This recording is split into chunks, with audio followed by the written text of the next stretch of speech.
Hi everyone, Michelle here from Dragonfly Spirit again with the last of the deck reviews for this weekend. So I have already done 3 others so far. I've done the Book of Shadows, I've done the Guardian Tarot, and then I have just done one called the Witch's Tarot. And now I am on to the last one for the day. It is called Modern Spellcasters Tarot by Melanie Marquis and is illustrated by Scott Murphy. Now, I don't know anything about this deck, so it's going to be quite interesting to get into it. It says on the back here, achieve powerful and diverse spellwork through the timeless wisdom of the tarot. So we're going to get into that quite soon. It is a Llewellyn deck, if I'm not mistaken. And so let's have a look. Yes, it must be a Llewellyn deck. I mean, they always do these lovely boxes. So let's have a look. We open it up and we first start off with the guidebook.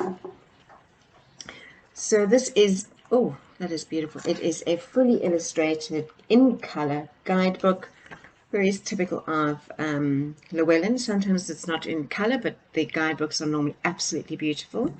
It does give you some information about how to use the tarot for magic. It also gives you information about each card. There's also different card readings. So there's quite a lot of information in the book.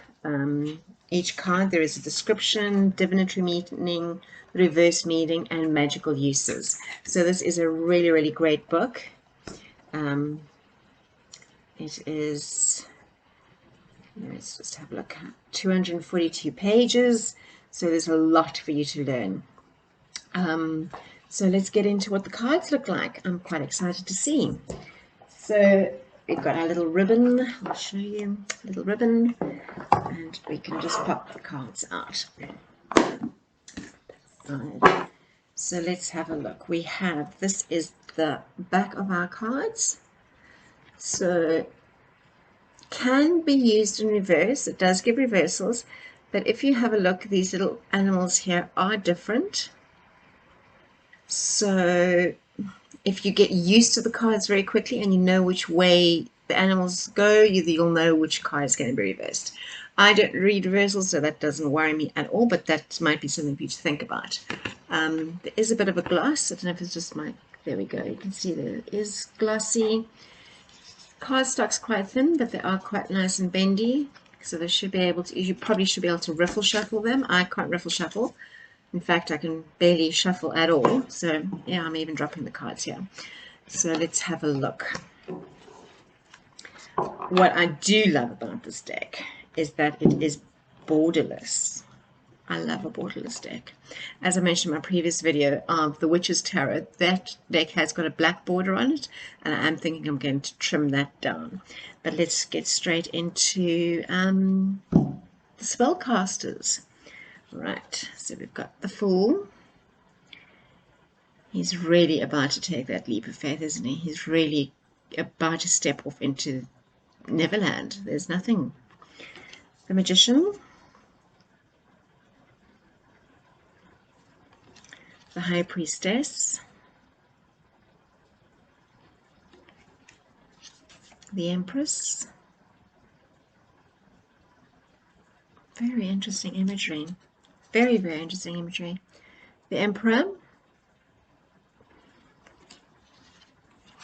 The Hierophant. The Lovers. I do like that one. The Lovers.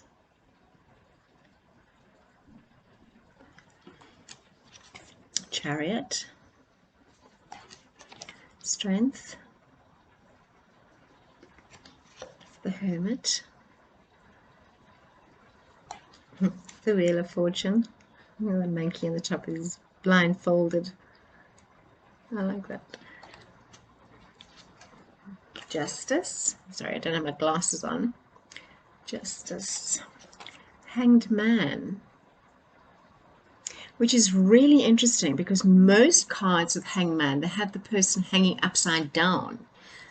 This one, if you look carefully, they are actually still the right way up, but they're just trapped inside something.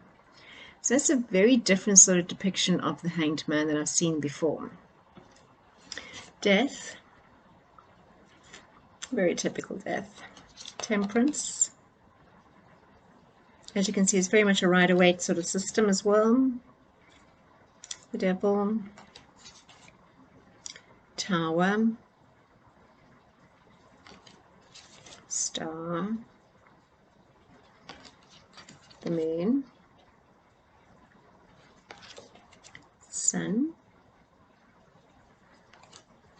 Judgment. And the World. Right. It's a really nice feel to these cards, actually. It's quite different. Let's get into the suits. We're going to start off with the cups, and we're just going to go through these quite quickly. Ace of Cups. 2,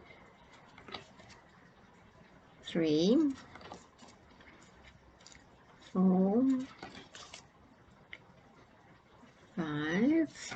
These are quite interesting. I'm just looking at the images as I go through. Quite interesting. 7.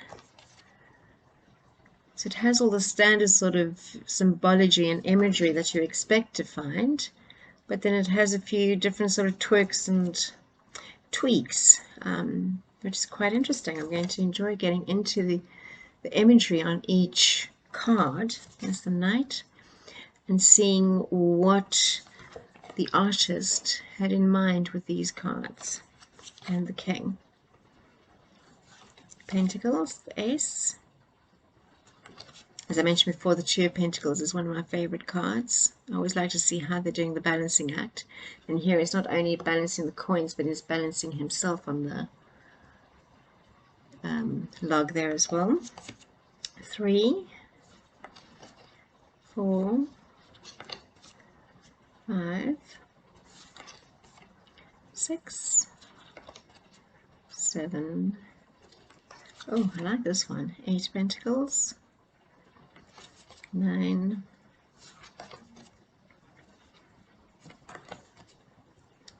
Page. Knight. Queen. King. Very, very interesting imagery. Ace of Swords. 2 of Swords. Traditional sort of 3 of Swords, but I like the fire and the illumination of the light coming through here. So even though you're feeling dark and feeling as if everything is ended, you've still got light in your future. I do like that depiction of the 4 of Swords, 5, 6 of Swords. This 6 of Swords reminds me a lot of the movie Mists of Avalon, actually. 6, 7, before I get off track and start talking about other things. 8, 9, 10 of Swords, Page, Knight, Queen, King. Right, and onto the wands. The Ace of Wands. 2, 3, 4, 5, 6, 7, 8, 9, 10. Page, Knight, Queen, and the last one, the King of Wands. Right, so that is the Spellcasters Tarot. But quite looking forward to getting into, as I said, the imagery of these, because they are slightly different, even though they're based on the Rider-Waite system, and there's a lot of symbology and imagery that is very typical. There are a few tweaks that I'm very interested to learn a little bit more about, so I'll be getting into that. Again, if there are any of these decks that you've seen that you would like to get a reading with, please let me know. Send me a WhatsApp, email me, message me below. Please thumbs up. Give me a thumbs up if you like the video, and subscribe to my channel so you don't miss out on any of the videos. And I hope that you enjoy the rest of your Sunday, and we'll see you tomorrow morning for your message of the day. Thanks. Bye-bye.